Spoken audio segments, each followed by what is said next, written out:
Let's start with something very banal. Does a film get made in the cutting room? Well, it certainly can be ruined in the cutting room, and it certainly can be made better, but if it's not good to begin with, I think you can only do so much.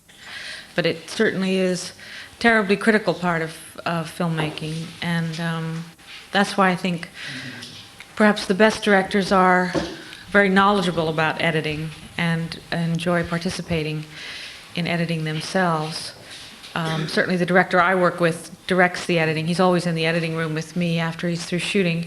And certain people like Kurosawa, from what I understand, cut his own films, actually, with a few assistants.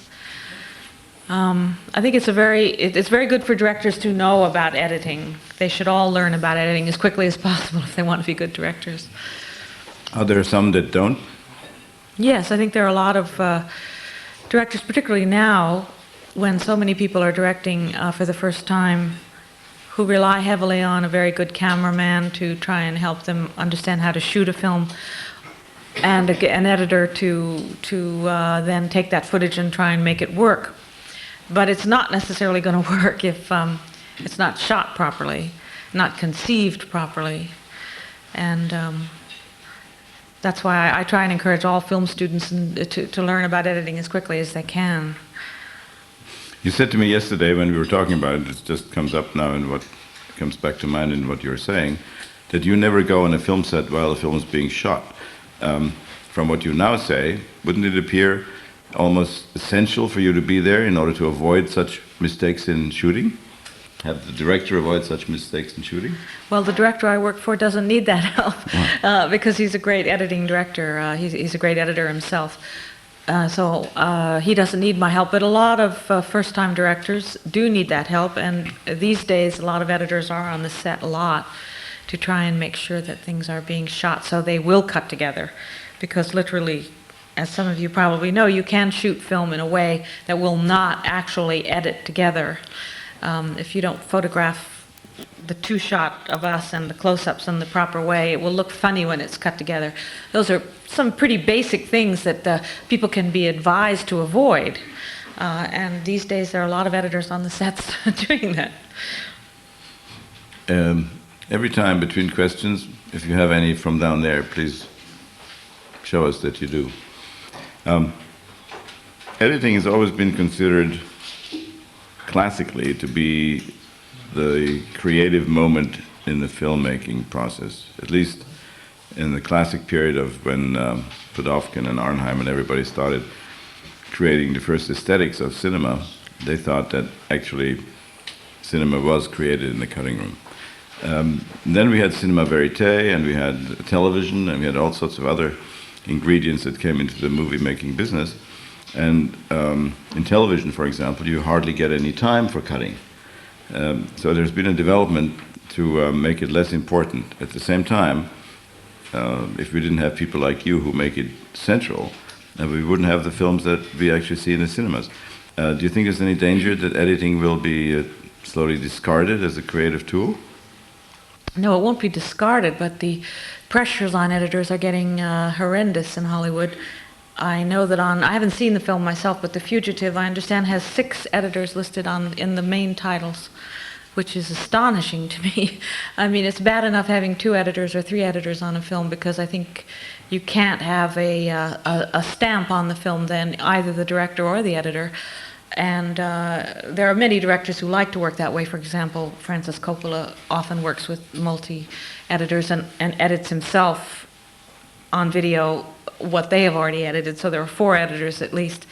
But 6 editors is really beginning to get out of hand, perhaps because it was an adventure film and there were so many special effects that you could literally take, say, one sequence that was very difficult and hand it to one editor and give another sequence to another, and it wouldn't really matter. On a film like The Age of Innocence, however, I think where it took a long time for us to find the right style for the film, the right pace for the film, because it was so subtle. And you had to, people were saying one thing and feeling another, how long you dwelled on an actor became a very critical thing, whereas in Goodfellas, of course, the opposite was the true. The film had such momentum and power, and it should have been very jagged because towards the end, of course, when he's on a cocaine high, Scorsese wanted to give the feeling to the audience of what that was like. So we found we could truncate and jump cut and smash things together, and the more we did that, the better it was. But with Age of Innocence, it was really the opposite. And we had to find, Scorsese and I, the right pace for that film. And the thought that 6 people might be trying to do that, I just don't think it would work. So one of the things that many directors like Spielberg and Lucas and Scorsese are trying to do is get more time back for editors. The editing schedules are getting shorter and shorter, the pressure is getting greater and greater, and the way Hollywood tries to solve that is by putting more editors on. And I think you begin to see that sometimes in the films, the result of that. So it's something we're going to try very hard in the future to make the studios understand is not helping filmmaking at all. You don't think that of the 6 people on The Fugitive, 5 had just been fired? I don't think so from what I understand, but you might be right. That, of course, does happen a lot. How are you doing down there? Anything cooking? No questions. Nobody? No, not a one. Okay. Talk about editing for a long time. It's the center of everything. Anything that you think that you have invented? Well, I think that Scorsese always has an editing conception for his films when he begins to conceive them, when he writes them, co-writes them, when he shoots them. And I think he has reintroduced certain things which were actually sometimes introduced by other directors in earlier times. Freeze frames, for example, which were used in Goodfellas, obviously, come out of the Nouvelle Vague. And I think that he has reintroduced into mainstream filmmaking unconventional editing styles. The editing style of Hollywood tends to be one that's rather slick, the smooth, unnoticed edit. Some editors I've heard, I actually heard Carol Littleton say that she was insulted if people complimented her on her editing, because editing has always supposed to have been seamless and unseen. If you saw it, then something was wrong, and Scorsese and I really believe just the opposite in a way. I mean, obviously there are many times when you don't want the audience to notice what you're doing, but there are times when you do want to slap them in the face or disturb them by something unconventional. And I do think that that's one of the things that Scorsese has brought back into filmmaking, which comes out of our early involvement in documentaries, a deep influence of cinema verite and the French New Wave on filmmaking. And of course, a great deal of what the French New Wave was doing was created by economic necessity, from what I understand. Is that right? I mean, yeah. But we liked that, and our documentary background encouraged us to like that. We were very much influenced by cinema verite filmmakers like Ricky Leacock, the sort of veracity and unafraid way he would lay things down. And that's been a big influence on us. So I think he's brought that back into the mainstream, hopefully. But so they were not really inventions? Well, the techniques are perhaps not inventions. The way he uses them is new and fresh, I think. No, I just thought you personally, in your craft, whether, let's say, the craft of editing owes you a particular debt for a particular thing that you have originated. I don't think I'm the person to say. I don't know. I haven't thought about it that way. We're always trying to find new ways to edit and new sort of style to bring to the editing of each film. In The Age of Innocence, Scorsese wanted to really use dissolves as brushstrokes almost. And he had that idea very originally. But of course, in the process of editing, there's a scene where there's a lot of food being served. There's 2 people in a conversation, and there you see the many courses that people used to eat in those days. And it was designed by him originally to have a lot of dissolves between the food, how the food was presented each time. But there would be dialogue, and then there would be all these episodes with the food, and then more dialogue, and then episodes with the food. And what happened as we were cutting is we started invading the food with the dialogue. So pretty soon it all became one piece with the dialogue going over all of the dissolves of the courses and jumping the time a bit. So it's a combination of two things. He knew that he wanted to use dissolves in a unique way there, but once we got into the editing room that we really made it begin to work in a new way. What do you think is the most important quality an editor must have? Is it memory? Well, memory is very important. One of the first things I always do is memorize all the footage in the film. It's my job to remind the director if there's something that will help us out of a jam or if there's perhaps a better performance. But the most important thing is probably, in the long run, strength, patience, the ability to sustain over very, very long periods of time when your spirits can sag, when you think perhaps you're never going to be able to solve an editing problem where a scene isn't working and you begin to think you'll never get it right. You need to be able to sustain and have patience and shore up a director who's sometimes shaken by something that hasn't worked out the way he thinks it should have worked out. You have to sort of be the base and the calm, sustaining force sometimes for someone who fears that something he's gambled on hasn't worked out. So I would say that if you're not a person with tremendous patience and tremendous stamina, don't go into editing. There are many other characteristics which are very important, of course, but those are, unfortunately, some of the most important. It's a very exhausting job, very exhausting, and it's very hard to keep your spirits up over a long period of time like that, 6 months, 8 months, sometimes a year, to keep your senses sharp for what the film is about, to not lose the edge, to not lose the ability to see it fresh on the screen. And sometimes young filmmakers come up to me and say, "Do you ever get depressed?" And I say, "Yes, we get depressed all the time." I mean, 3 o'clock in the afternoon, we get depressed. Yeah, it's very emotionally draining, and it's wonderful too. You know, I mean, I'm just talking about a certain aspect of it, but you may go to a preview with the film in front of an audience, and you'll feel certain things aren't working, and it's very hard to go in the next day and attack it and try and correct what's wrong when you're very depressed. But somehow we always get through. But it does take an ability to sustain and an ability to hope and keep your eye on the end at times. It's very exhausting. What's the longest edit you've been on? Well, Raging Bull took a very long time to edit because we were waiting for De Niro to gain weight in between certain of the shooting. So we shot the fight sequences first when he was at his fighting weight, and he had been training as a fighter for 2 years, so he could have competed as a middleweight boxer at that time.